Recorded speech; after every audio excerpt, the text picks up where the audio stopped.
Hello everybody, I'm Valyssa, and I'm going to be running F-Zero Climax for you today. So let's just get right into it. Select your mode. Prime attack. Select your course, Ron Cup. Choose your vehicle. So yeah, I'm ready to go, so I guess we'll just do a countdown. 3, 2, 1, go. So yes, this is F-Zero Climax. This is the final F-Zero game to ever be released, and it was only released in Japan. This game and the game that came before it, F-Zero GP Legend, are both based on the anime, which also a lot of people don't know exists, because, well, a lot of people don't like it. I kind of do. So yes, much like the other GBA F-Zero games, there's going to be a lot of facing sideways. And that is because when you're strafing to the side, that's an additive speed. So that speed just gets added on top of your normal speed. It doesn't show up on the speedometer, but trust me when I say that it is faster. So I want to be facing to the walls as much as I can without hitting them, if at all possible. And that'll give me optimal speed gain from drifting. So for this run I'm using Crazy Bear, and that's because it is by far the best at drifting. It also has a very good top speed, which makes it very good for the very first lap when you don't have boost yet. And once you get boost, you just want to build your speed up to 1920 kilometers per hour as soon as possible. And the way we do that is by hitting dash plates and just by keeping the boost going as much as consistently as possible. There is always a small downtime in between boosts. So after a boost ends, you just want to be mashing the boost button to get the next one going as soon as possible. One thing that helps us build up speed quickly is the boost fire, which you get one of every lap, or every boost lap at least. So we generally use that as soon as possible, although in some cases it is used to instead extend the boost, because it refreshes your boost timer. The downside to that being that you don't get the speed gain from it immediately. Sometimes we just use it in such a way that our boost doesn't run out in a bad spot, like while you're turning. So that's kind of what I did right there.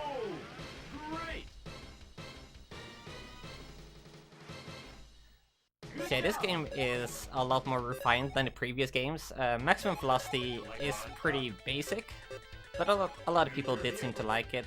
Then there's GP Legend, which it handled things a bit differently. So the original F-Zero and Maximum Velocity used the boost system, where you get one boost per lap, a super jet. But GP Legend switched it up by using energy boosting, much like F-Zero X and GX. And then this game came along and combined the two, which I actually think is a very cool feature. There are also going to be a few shortcuts in this run, because there's these jump blades, and the game doesn't check if you went over every checkpoint. So in some cases you can just skip the entire lap if you can just manage to find your way to the end of the lap. On this track there isn't a huge shortcut, but I'm going to be taking a little jump here, which I'm going to be taking a bit safe to make sure I don't bump into the wall, which unfortunately I still did. So the way boost stacking works is it takes your boost, or your current speed when you're starting the boost, and then it adds your boost gain onto it, and that's your new boosted top speed. And as long as you're in boost state, the game will push you towards that speed. So even if I hit a wall while boosting, as long as the boost doesn't run out before I get back up to my top speed, that's fine. Because that means I don't have to start stacking my boost all over again.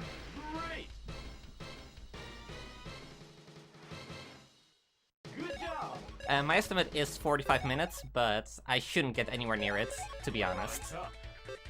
It's just that 40 minutes would be a bit tight, and yeah, I just want to play it safe. If I die on any track, then that could be trouble. Thankfully, tracks are pretty short. So usually you won't lose more than a minute, but if you die on the final lap, that's still pretty painful. And there are a few pretty difficult tracks and difficult shortcuts that I'm going to be going for. We'll see the first shortcut in the next cup. I should also explain this category. So this is Time Attack Novice tracks, which is a bit weird.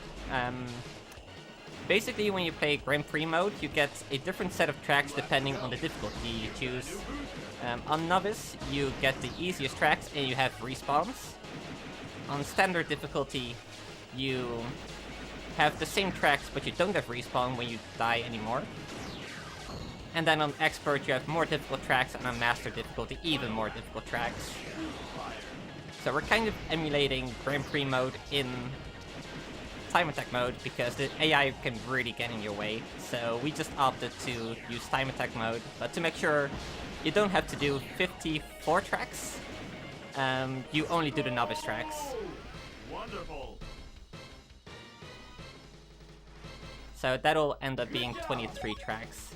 The first 3 cups have different tracks depending on the difficulty, and Platinum Cup always has the same 8 tracks. And then there's also the Championship, which has another track. So that's 54 tracks in total. That would end up being about a 1.5 hour run, so this is a bit more convenient. So this track actually has a really difficult turn, or at least it looks difficult, but with the help of drifting, you can set up your angle before you even start the turn, and then you just tap A to gain momentum in the direction you're facing. And with that, you can just instantly cut the first 90-degree corner, and after that it's not too difficult to make the rest of the turn. So this is why it's actually beneficial to have a very drifty machine, as opposed to one with higher grip. Because if you have a high grip, you're going to be turning a bit quicker in general, but you can't set up for a drift, and when you're going this fast, your sharp turning just isn't enough. You need to be drifting to make that. And that's a fast lap. And also 3 frames away from my PB.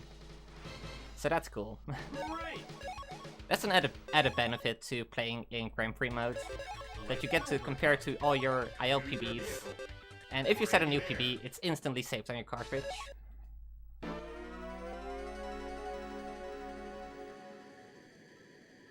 So this track has a very difficult shortcut. I might go for it on lap 2 if I get good speeds, but that's gonna depend on how well I take these turns.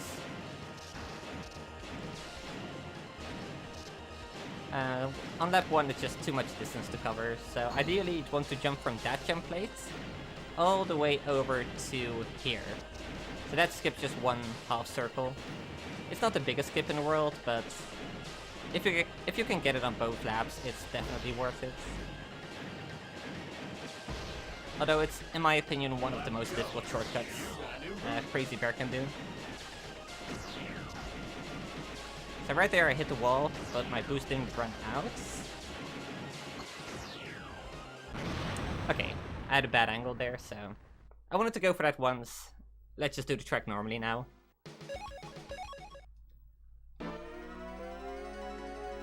So the way you want to do those jumps is you start drifting and you drift into the jump plate. Oops, did not mean to do that. So that's what happens when you don't start off properly. You burn out for 3 seconds and it's kind of bad. The way I'm getting the rocket start while holding the accelerator constantly is that I have the rocket start accelerator bound to my L and R buttons. So normally you would have to time it. I think Crazy Bear, you have to start holding A when the final light comes on. Instead I can just hold it the entire time. The downside to using Rocket Start Accelerate is that it has lower top speed, I believe. But that's not relevant, because after getting the Rocket Start, I just switched to holding A, which is my normal accelerator. So I get the easy Rocket Starts without losing any speed, because I can just switch between the two. That's a very bad wall hit. Wall hits can be very inconsistent in where they bounce you. It kind of depends on the angle of the wall and the middle of the checkpoints. So whatever that track segment is, there's a checkpoint in the middle of it. So once again, hitting walls, but not losing my boost speed, so I can instantly get back up to 1700 right there, and just keep going. I do need to be careful of my health, because in usual F-Zero fashion, or at least the modern F-Zeros, your health meter is your boost meter. So you can boost all your health away, and then one wall hit will kill you.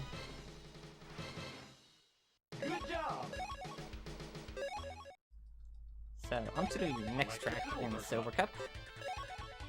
This is one of my favorites to time attack. I had a bit of a competition with someone else in the community to see who could get the better time. I was using Crazy Bear, he was using Twinnerita, which is a non-drifty vehicle, but it has by far the best boost speed, or boost strength rather, so it can build up speed very quickly at the start of lap 2. It also means that messing up in between boosts, it doesn't really matter, because you have a very strong boost to build yourself back up to 1920. I actually turned way too far there. That should be a super easy jump. So we're going to be doing that again, but this time going 1920 kilometers per hour, which can be quite tricky, because that jump plate is freaking tiny. And it's also in the middle of a turn, so you kind of have to drift into it and then blast stab to get your momentum to go to the side at just the right time so you hit the jump plates. Made even more difficult by the fact that you're hitting it at an angle, which makes the surface area, which would hit the jump plate, even lower. And that's a bit unfortunate, but thankfully there's boost plates right there to help me stack my speed back up to full, and right there in the sticks. So a jump plate adds 128 kilometers per hour to your speed. On boost laps that is very useful, because it helps you build your boosted top speed. On lap 1 they're not as useful, because you lose that speed super quickly. Choose your vehicle. Crazy Bear. And that does also depend on the vehicle. Crazy Bear loses speed quite quickly, but there's also vehicles that keep your speed pretty well. So if you have a bunch of dash plates in a row, some vehicles actually do quite benefit from that. Crazy Bear is not one of them, which is fine because it's overpowered enough as is.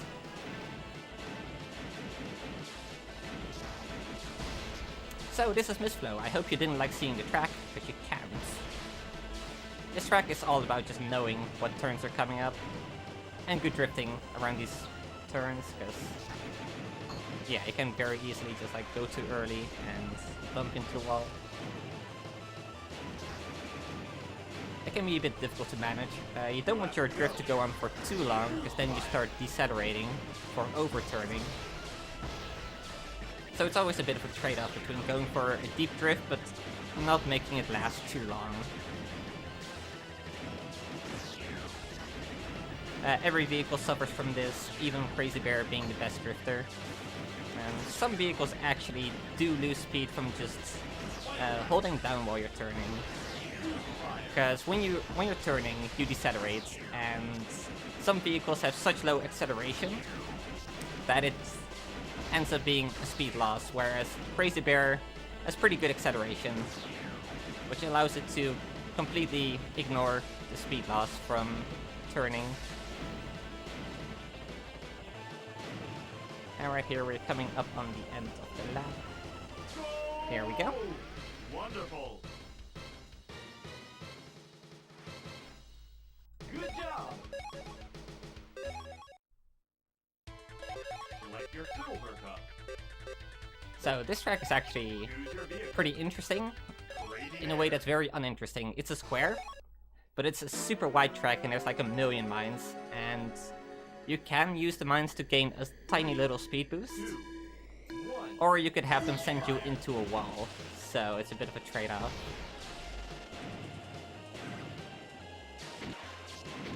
Oh, there's also a neat little Easter egg here. It says F-Zero in dirt, so that's pretty cool. I actually stumbled upon that like on complete accident. I completely lost control after hitting a mine, and I just saw dirt, and I just had to go back and be like, what did that say? So I was pretty happy to, as far as I know, be the first person to stumble upon that. Nobody I've ever talked to knew about that Easter egg before.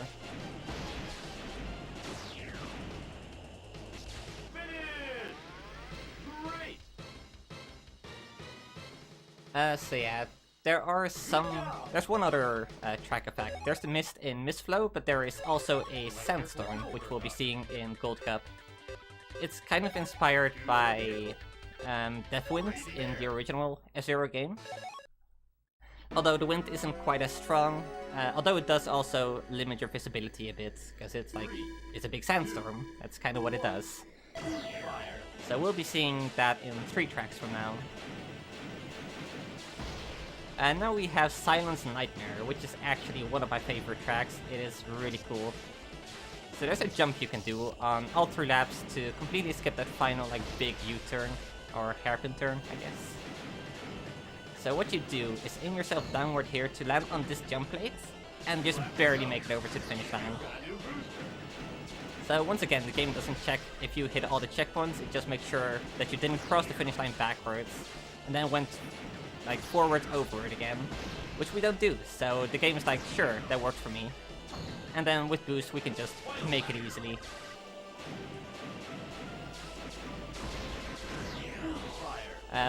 Something else that could happen here is if you don't go far enough to the right, you'll land in front of the finish line and you get to do an extra lap.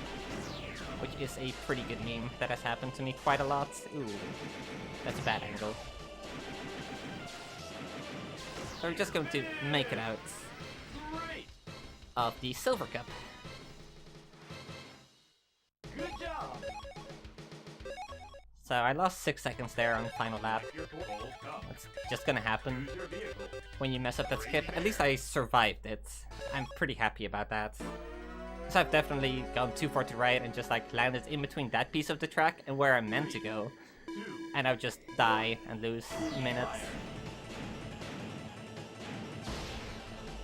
So this track is really tricky because it has some very tight turns coming up here. There's a right turn into a left turn into another right turn, and it's not too bad on lap 1, but when you're going at 19-20 kilometers per hour, it's really difficult to manage.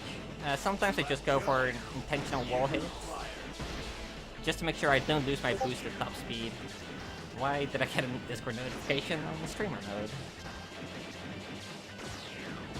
We'll fix that later. I was actually meant to go to the right side there to get refill, but I'm distracted. Shouldn't be too big of an issue. Right here we just extend our boost with the boost fire. And then right here we have some more energy. So in the end it didn't lose us too much time. And there we go.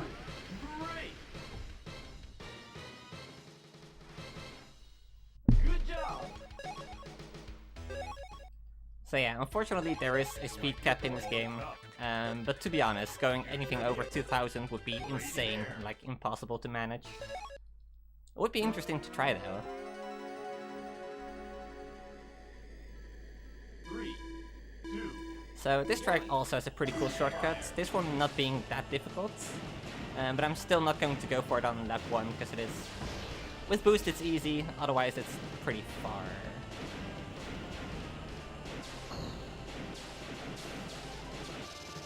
Yes, there's 3 handheld F-Zeros, all on the GBA. Oh yeah, and there's also that intentional little shortcut, but we're going to be going for a bigger one. Much more fun.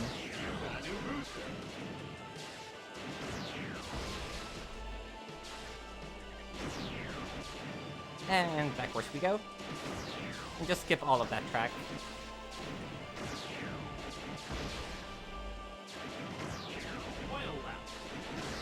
Right here I'm extending my boosts with the boost fire, just because I'm not gonna get a full energy refill right there. So I can keep my boost up as long as possible. Unfortunately, that boost was just barely too late to keep my boost speed. But that's okay. Congratulations. Good job. So, on to the next track in Gold Cup. This is the Sandstorm track. Choose your vehicle. It is just called Sand Ocean, Crazy Bear. and it's weird because not every Sand Ocean track has the Sandstorm. but this one does.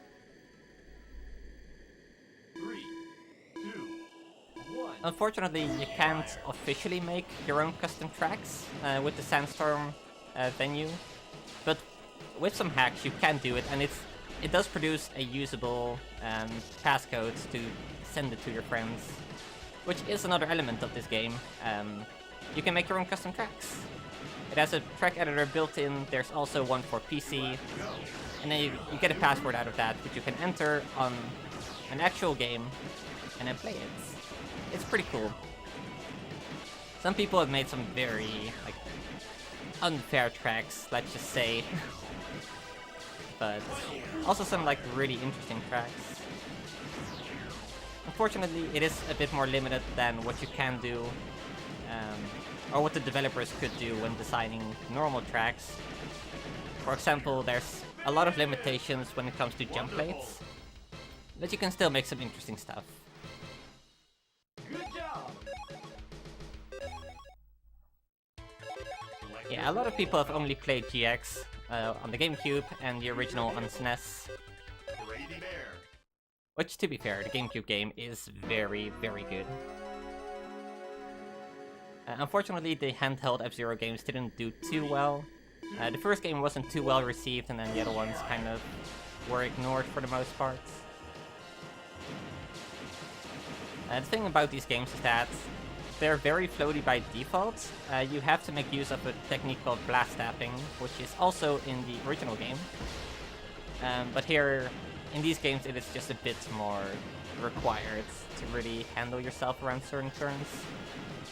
And the game doesn't do a great job of telling you that you have to do blast tapping. So a lot of people just try to drive normally, and they just bump into every wall, and they're like, oh, this is no fun. Oh, by the way, there's a little shortcut here. Super easy. You can actually make that on lap 1, but it's extremely tight, because you're already going at 1100, and then your speed drops a tiny bit, because in the speed you just have a lower top speed. Or in the air, you have a lower top speed.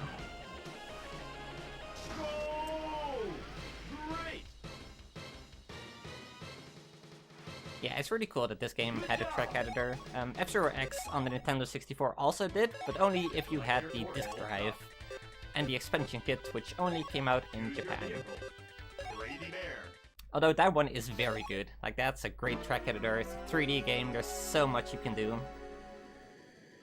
Anyway, this is Illusion. This track doesn't have any walls. So what am I gonna do? I'm gonna go fast. Because why would you take it safe? I don't want to be like 10 minutes underestimate, so we should probably die 1 or 2 times. So yeah, Illusion is the only venue that doesn't have any walls. A lot of people hate it for that. I think it's actually like really fun to play. Like, all these turns are just perfectly set up for drifting. That was really close, oh my god.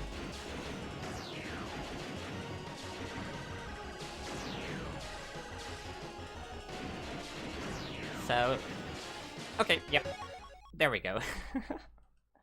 This is Crazy Bear. It is indeed crazy. Unfortunately, it doesn't have the crazy eyes that it does in F-Zero X. They kind of remodeled it since then.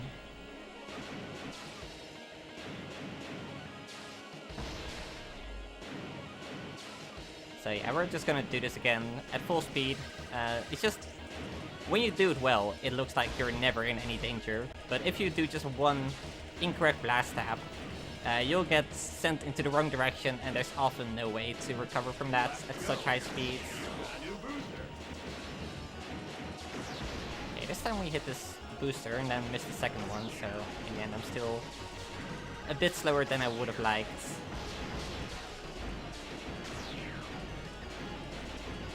So this track is always nerve-wracking, even if it's not actually that difficult.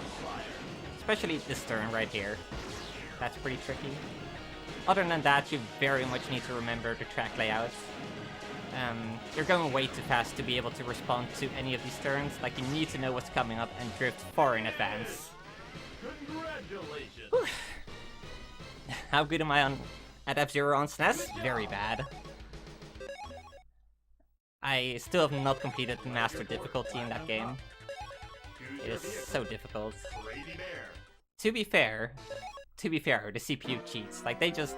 If you're doing well, they'll teleport, like, right behind you. So when you wait, no matter how far ahead you think you are, if you make one mistake, they'll catch up to you. And that's kind of a trend in F-Zero games, that they're unfairly difficult. Maximum Velocity had the same problem. Climax doesn't as much. The CPU do cheat, but in the sense that they have perfect driving when they're off-screen.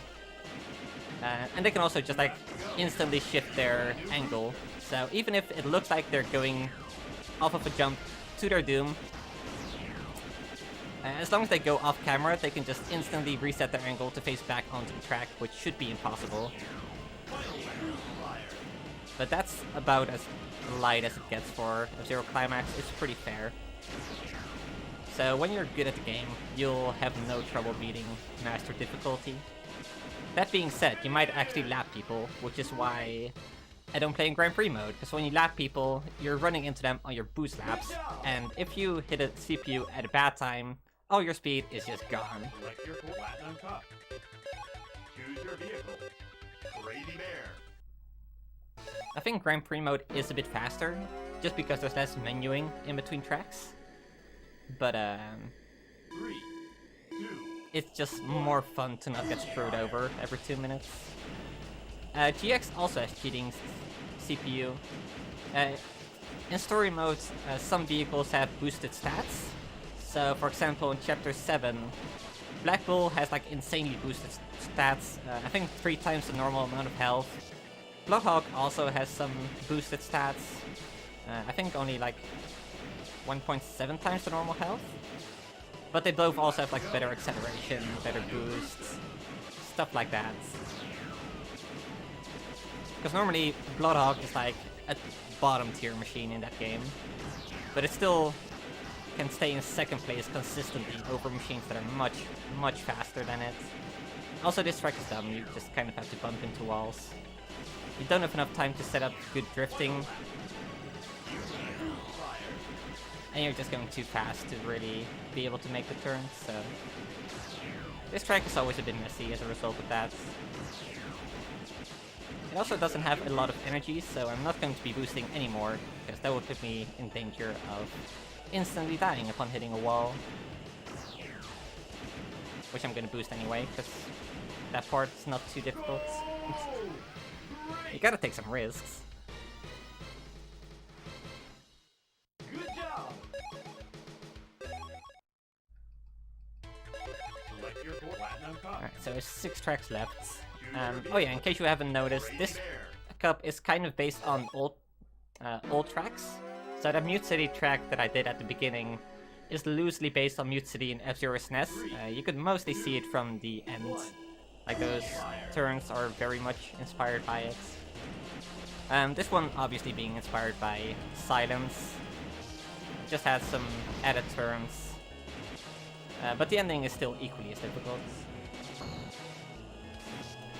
Actually, I would say it's easier because of the game engine. Like, you can just drift, and you're through.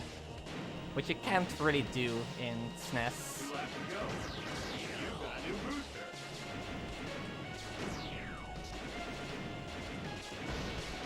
So some of these tracks are only loosely based off of the older tracks. This one's like pretty close. Up next is Port Town Great Wings, which is basically Port Town 2 from F-Zero SNES, except it has some extra stuff added to it, like an extra wing. Ooh, this is actually kind of dangerous. Let's take it easy.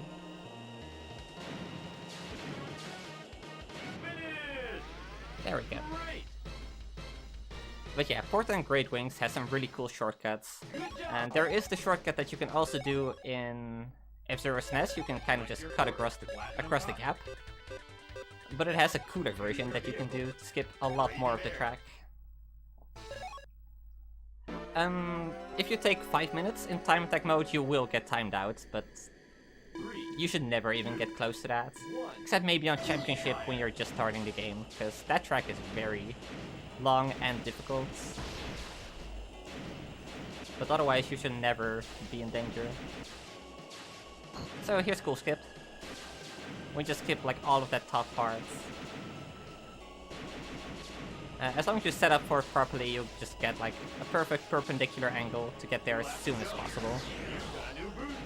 Boost laps, there is something cooler you can do. In fact, there's a few variations of this skip. I'm not very good at like the best version. I'm just gonna go for the backwards one. And get a 14-second lap. Just like that. A lot of wall hitting here. So, once again, just turn around, hopefully accelerate quickly enough. Okay, I actually went backwards over the finish line. So that lap didn't count, so we're doing an extra one. It's actually very difficult to stop your momentum in this game. Wonderful. Yes, boosting uses up your health. It uses up the same amount of health every time, and the boost fire doesn't cost energy, it just uses up the little Pokeball that you see in the bottom right.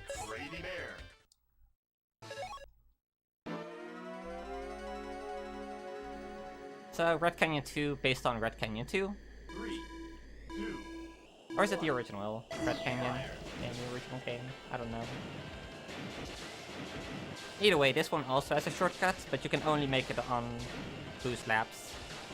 And even then, it's pretty tight sometimes. And sometimes the jump play just kinda doesn't work.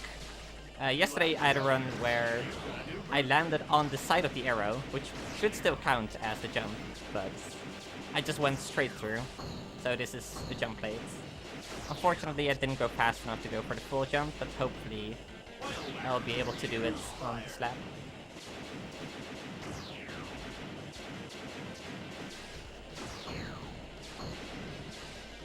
And there we go.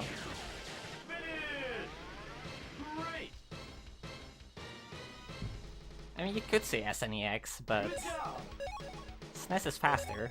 We're speedrunners, come on. Did not mean to go to championship. Sand Ocean. Super NES? I mean, technically, yeah.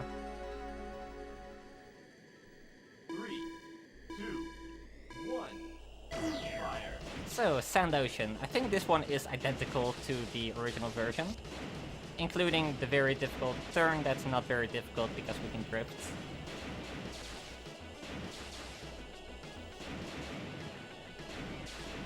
And just a lot of drifting in general. Ooh, and hitting walls, unfortunately. So one thing about these tracks is that the original game didn't have energy boosting, so there wasn't much of a need to have a lot of energy refill. It would only be for when you take damage due to hitting CPU or walls. So on all these tracks you kind of have to conserve your boost a bit. You can't be boosting the entire time.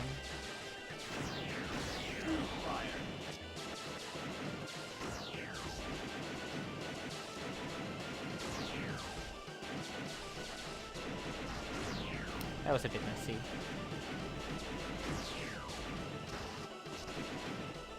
It's okay, we've made it. So there's 2 tracks to go. We're gonna go far on the rest of it. I was kind of expecting there to be more shortcuts that would give me trouble.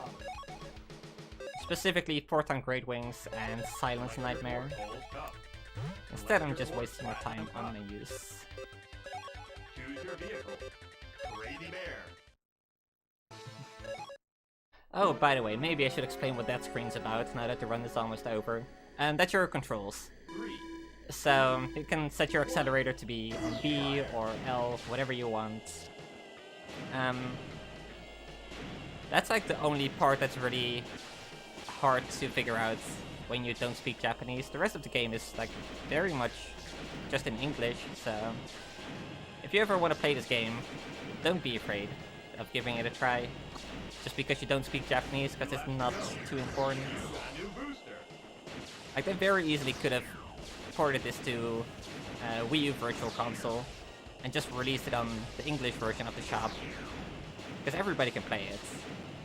But I guess they just don't want to do that. This game did actually come out on Virtual Console on Japanese Wii U's. But unfortunately, the Wii U is region locked, so we can't really access it easily. Okay, that's a bad bounce.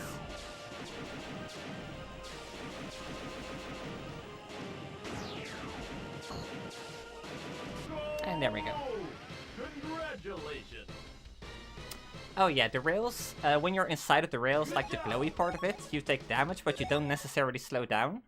It is only when you hit the black part on the side of the, like at the edge of the rails, that you will either bounce off of it or slow down if you're grinding against it. And yes, this game is Japanese exclusive. The previous games didn't sell too well, so I guess they just felt like it was better to let it die. So yes, we are at the final track of the run. Firefield, which, again, it's almost the same as the original, except the original has magnets there. This game doesn't have that, instead it has sort of like these escalator-looking things. So they just put those there. It's not quite as much of an obstacle. Still very windy, still pretty much need wall hits to make it through this track. Unless you want to go super slow, but you know.